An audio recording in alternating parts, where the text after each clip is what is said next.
So last time I was mentioning the fact that the restricting gear is part of the shaft, and I was trying to explain why you can't actually shift the position of the curtains in relation to the film gate. Now that I have the shutter completely taken apart, I can show you what I mean a lot better. So first of all, this gear here, this one just spins. Okay, so it spins endlessly. It's the gear that will make the connection, the physical connection between the winding motion of the shutter, so from the winding gear through, from the winding gear through this set of gears to the sprocket shaft and to this. So this is a shaft with a toothed gear that will engage to the sprocket shaft via these two pins. So one pin is here, one pin is here. When this shaft is all the way in, so the shutter button is up, the two pins come in contact. So when you wind the shutter, the upper pin stops against the lower pin, and then it turns this gear. When you press on the shutter release, it pushes this gear downwards, and this engages the two pins, and that's the moment when this gear can spin freely and is being spinned by the actual shutter. So that's the motion of winding, and the motion is transmitted from this gear through this one, so the one that's here inside the shutter crate, to the actual shutter, so to this gear. Now this gear on the main shaft is part of this bottom roller. The bottom roller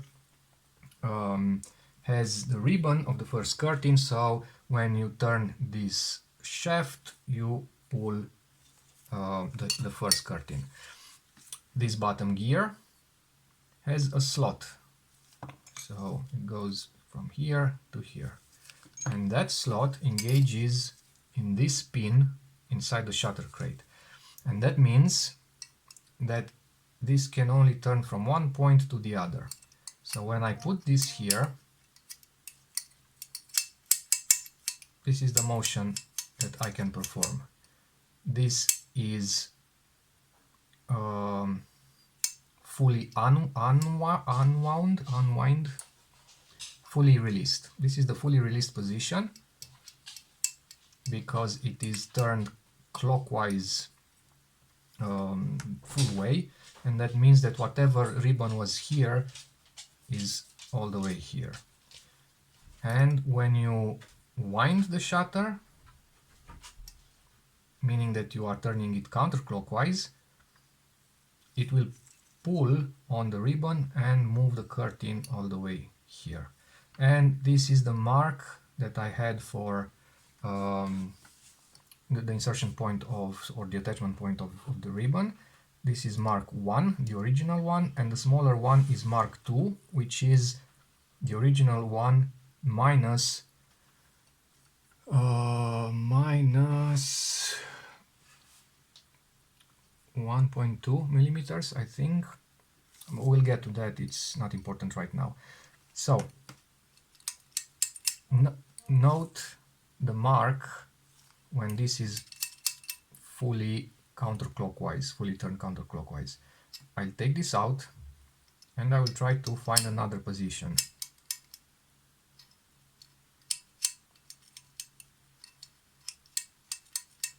It always goes back to the same point. So that means you cannot adjust the position of the curtains otherwise, or by other means, than changing the attachment point on the rollers. And that's what I did. This is the initial mark, this is the second mark, this is the initial mark, and this is the initial mark. So I have approximately 0.8 millimeters here and 3.2 millimeters here. Combined, it's 4. I only want to have 2 and 2, and that means 3.2 minus 2 is 1.2, right? So I need to shift the insertion point by 1.2 millimeters, and that is from here to here. Also, since the position is fixed, it means that this square profile that's part of the shaft, it's basically the end of the shaft, will always reach the same position. So no matter what you do, that profile is always like this, and that means that when I get the little break, the little round thing with a prong back on the shaft, it will always point to the same position. And that also means that I have no way of shifting it so that it would actually engage the spring plate that acts as a brake. Whether this is part of the design or it's a manufacturing fault, I have no idea. In my mind, it's a manufacturing fault because I've never seen this misengagement in the Zorki 4 cameras that I've worked on, and it kind of means that these holes, so the holes that were drilled inside in the shaft for the two rollers, are offset by a very small amount, a couple of degrees, but it's more than enough to not allow that piece to reach and touch the spring plate that acts as a brake. So the only means of doing something about it is to modify that spring plate. It should be longer. I don't think I can do that. It doesn't really matter, it won't affect the way the camera works. It will induce maybe a bit more vibrations at the end of the motion of the first curtain, but it's also a matter of how tense the shutter is.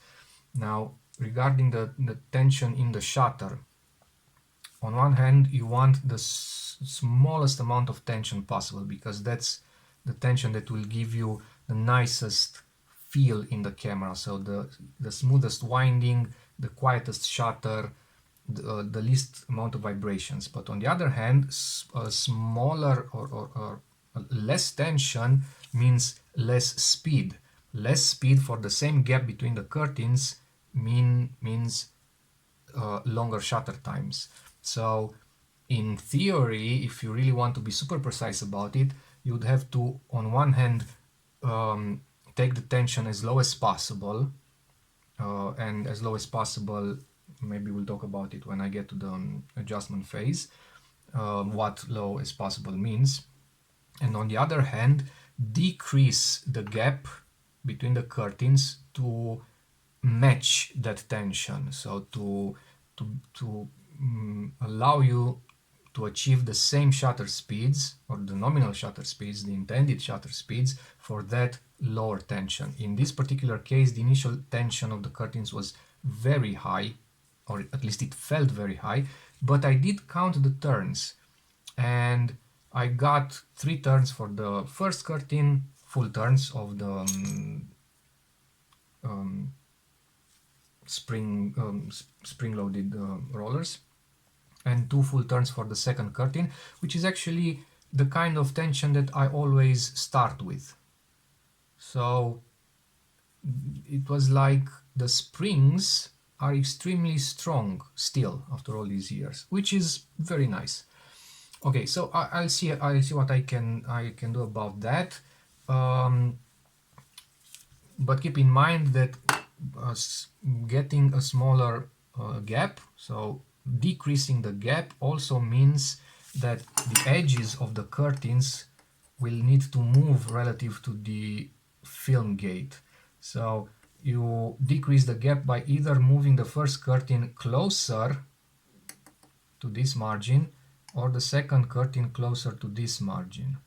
and you need to be careful because if you move the second curtain, you might get a second curtain edge that shows inside of the viewfinder, inside the film gate. You'll need to check for that. If you move the first one closer, you might get bounce back because obviously the brake doesn't work in my case. So the first curtain might bounce back, but if the bounce is smaller than the distance between the edge on rest position and the margin of the film gate, that bounce is totally masked, so it's fine. So it's pretty much a fine balance between multiple variables in this equation. Not necessarily an easy thing to balance, but not impossible, so it's doable. And if you're lucky, some of these variables will simply eliminate themselves and or not cause a problem. Sorry for that. So I've got the camera back to this state. I didn't go into details with the actual replacement of the shutters because I already did that in detail in my Zorki 6 series, and it's basically the same thing. What I have here now is the, let's say, 0.0, so no adjustments whatsoever. And now I need to see how the shutter is behaving in order to know what to adjust. And one very important mention is the fact that both these ribbons, so the ribbons of the first curtain and the second curtain, are glued to their respective rollers and drum with double side tape. Okay, so it's not a definitive attachment, so I can adjust the position if I have to. First and easiest thing to check is the gap between the curtains, and it's very close to being perfect. Now when the adjustment is so small, so basically the two curtains touch here a bit sooner than on the other side, but it's like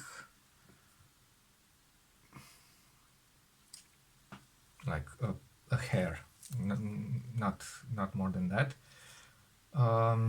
When this is the case, the best scenario is to shim the ribbon on the other side. So add a bit of material between the roller and the ribbon. That will increase the diameter in that spot and will effectively pull on the curtain just slightly. Okay, so that's one. My feeling is that the tension is a bit high, although I've used my initial setup for the Soviet cameras, 3 full turns for the first curtain, 2 full turns for the second curtain. It feels a bit high. The second curtain on its own feels a bit slow, so I might have to find a compromise between the two. So this is the first and this is the second. So the second is a bit slow, but the first one seems a bit fast. Now in order to really test the shutter, I will have to add back all the bits here. So I have this and this, screw, spring, screw, and screw and spring. Alright, and also I will have to add the bottom spring.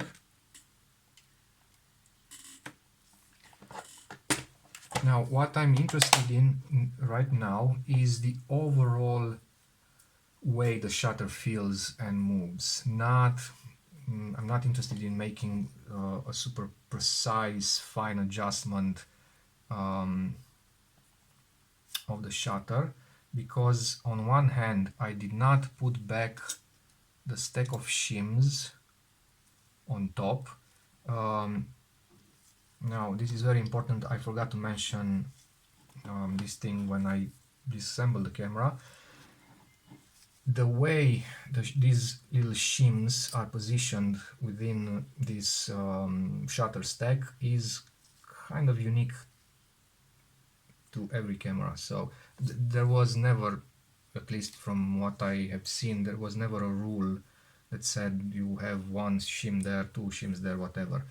In this case I found one shim here, so one is between this bottom gear and the bottom plate, and 1, 2, 3, 4, 5, 6, at least 6. There might be more if they are like stuck together, but if I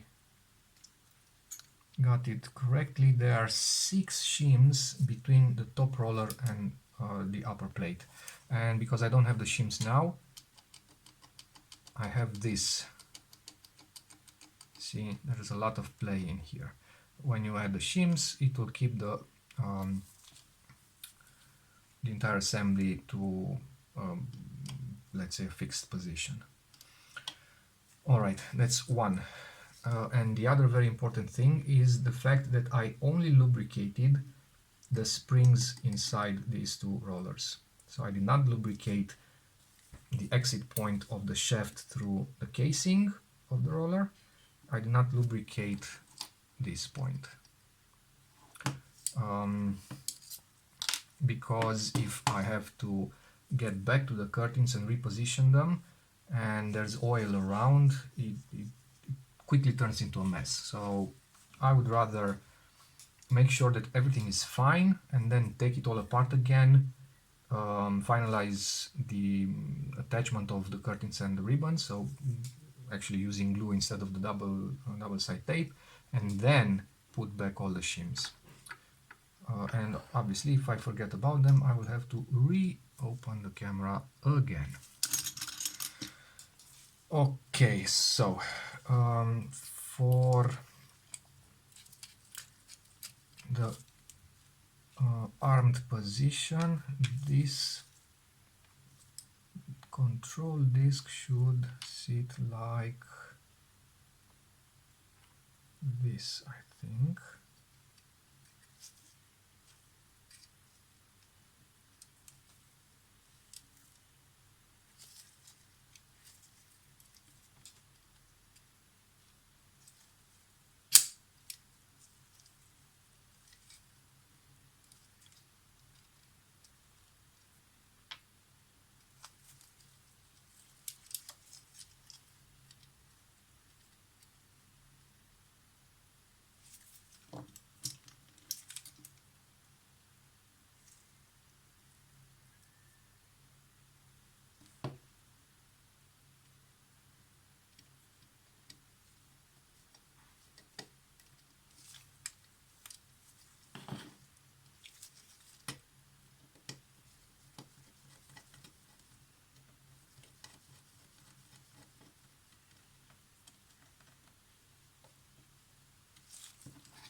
Right, and I also must not forget about the issue with this screw, the fact that I would like to retap the thread. Anyhow, let's see. So this should be 1 second. Obviously it won't make 1 second because there is no slow speed escapement, but then this should be B. And so when adjusting the shutter, I will go through this part again. You have the first real test is B, because on B many times maybe the opening curtain moves fine, but the closing curtain, so the second curtain, barely moves, or maybe doesn't close at all. In this case it works super nicely, and I don't know if you can notice, it actually increased its speed. Don't ask me why. It's probably maybe it's just an illusion, and maybe the first curtain decreased its speed because I added more mass to the shaft. Okay, anyhow, next test is the highest shutter speed. So this is 1/1000, and many times it won't open at all, so you'll see no light shining through, or you will only see light on one side. That means you have a shutter capping, and that means the second curtain moves faster than the first. In my case, it looks fine. I will retest it on my monitor, so I'll turn up the lights just a bit.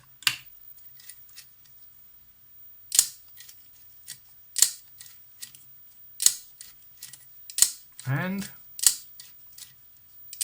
this looks pretty nice.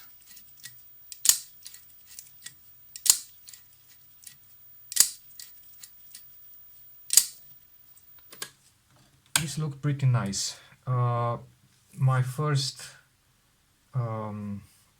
the first thing that I noticed is the fact that I still have just a very small amount of light coming through here at the end of the exposure. So I still have, I mean, obviously I still have the bounce, because you can't actually stop the curtain from bouncing, but the amount of shift that I used is not big enough. On the other hand, on 1/1000th, the gap between the curtains is still a bit too large from my experience. So moving just the second curtain even more back, so even more to the left, will fix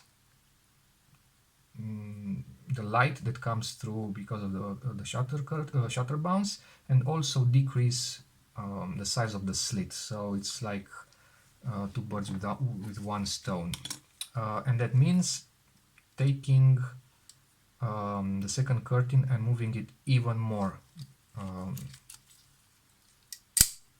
counterclockwise. All right, and also in this case, decreasing the tension on the second curtain. One reason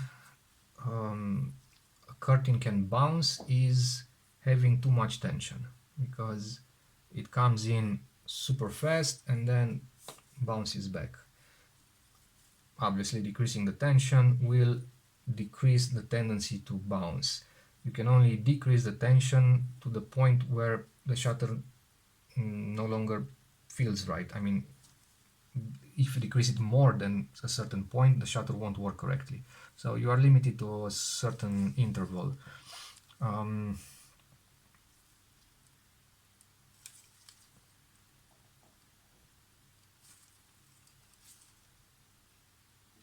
But yeah, I need to move it back, because the amount of overlap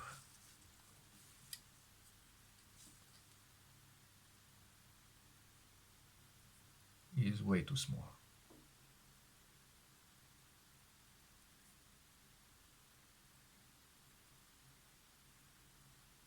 It's like 0.5 millimeter, maybe not even that. So I would need more overlap in order to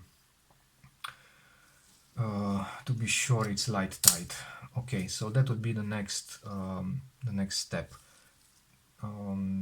Take the shutter off the camera and reattach the second curtain. In theory, I can leave these two attached, so attached to the shutter crate, and only remove the drum. Oh, we'll see. All right, we'll see how this goes.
All right, so I am back where I started. No more light leak for the curtain bounce. The gap is still very close to being perfect. Obviously it changed a bit since I worked on this one, and I kind of did it without taking everything off, so maybe I will try to readjust it.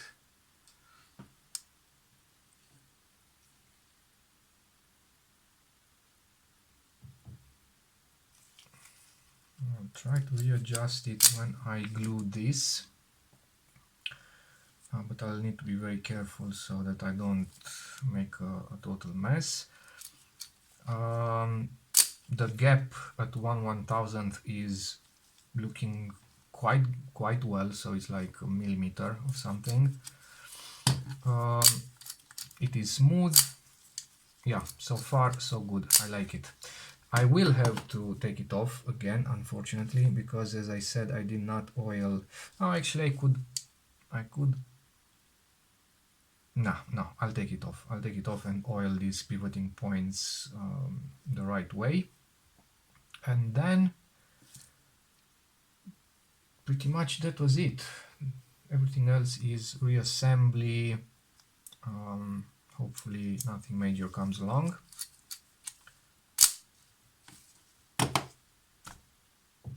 And yeah, that's about it. I have this feeling that I wanted to say something else or something more, and I do not remember what. Well, it's probably not very important. If I do remember, I will add it in the next video. Until then, as always, thank you. If you have any questions, please ask. Yeah, let's see if I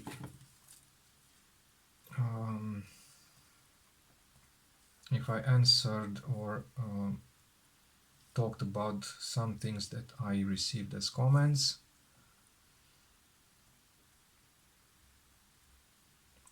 Okay, so one of my followers says that on one hand he asked a question about shifting the timing, and we already covered that. It's not shiftable. And also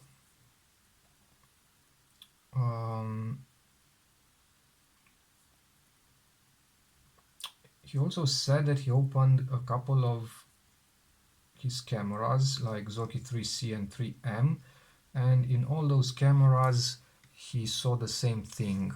This piece was not touching the spring blade. That's actually a brake.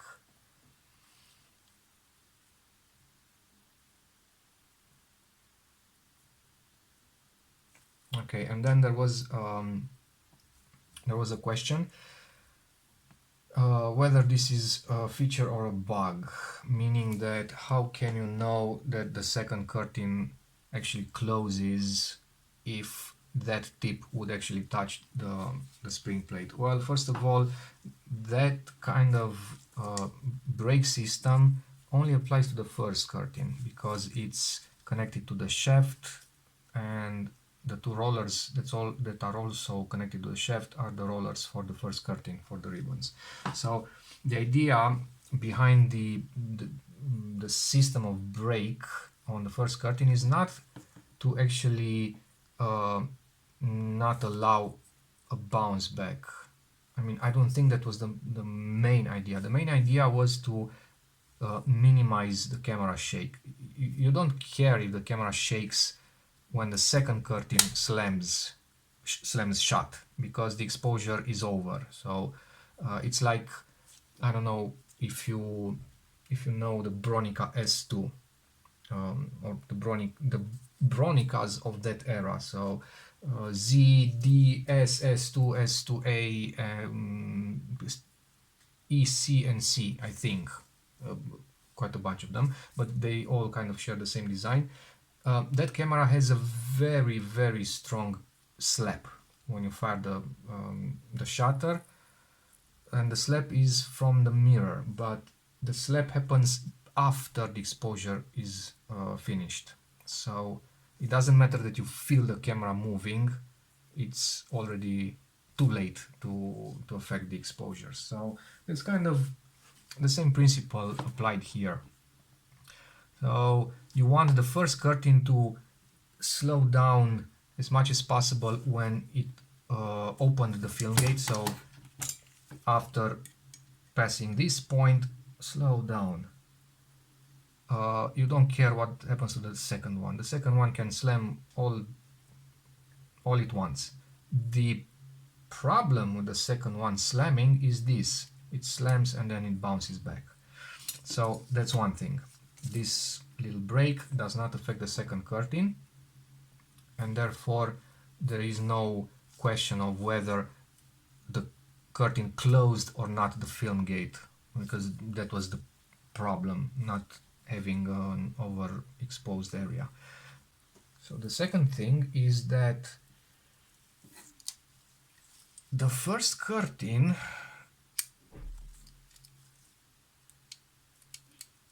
even if it bounced back, so it means from this position it would go like this. So even if it bounced back, when bouncing back, because actually the question is, am I sure that it doesn't touch that brake like very, very subtly during the bounce back of the first curtain? The bounce back, so when you load the shutter, when you wind the shutter, it goes clockwise. When you release, it goes counterclockwise. The bounce back would be also clockwise. So if it bounces back, it will touch it even less. Okay. So no, I don't think it's a feature, I think it's a bug. It's simply the fact that the shutter shaft was not drilled in the correct position. That's my feeling. Okay, now one more thing. You might see this little flappy part of the curtain. So this is what happens if you are not super careful when turning this material over the metal bar. So I didn't pull enough on this material, so it was a bit loose, and now I have this little bit of flappiness. It makes no difference whatsoever, because on this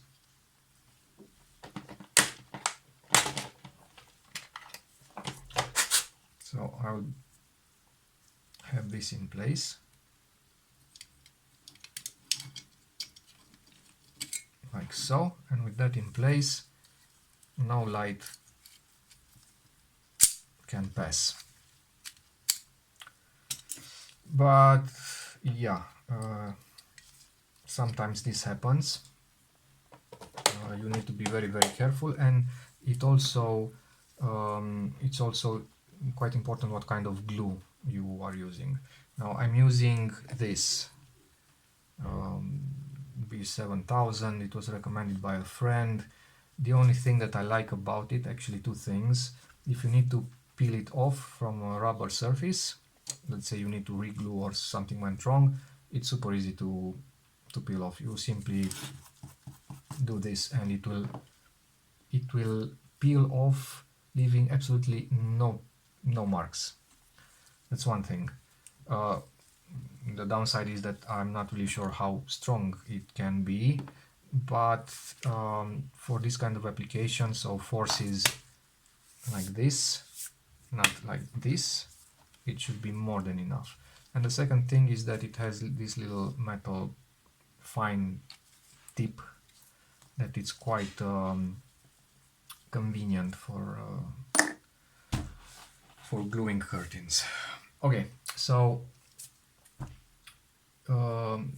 that's it for today's episode. I think I covered the questions that I got on the comments. I think I covered what I wanted to cover on putting the shutter back, and I'll see you in the next episode. Thank you. Bye bye.